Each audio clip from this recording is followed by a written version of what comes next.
Makanya yang kedua bagaimana? Mulailah dari keyakinan. Setelah tadi kita mulai dari diri, yang kedua mulailah dari keyakinan. Faman ya'mal mithqala dzarratin khairan yarah. Barang siapa melakukan kebaikan kecil walaupun sebesar zarah.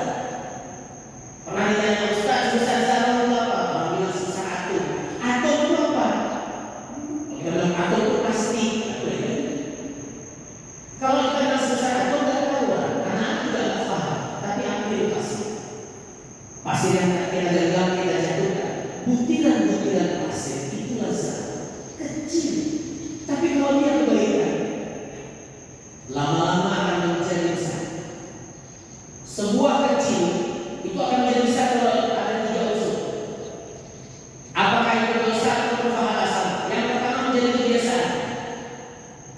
Kalau amalan baik menjadi kebiasaan, ada kalanya orang masuk surga bukan karena amalan-amalan yang besar, tapi amalannya kecil, tapi dilakukan terus-menerus, rutin dia kerjakan.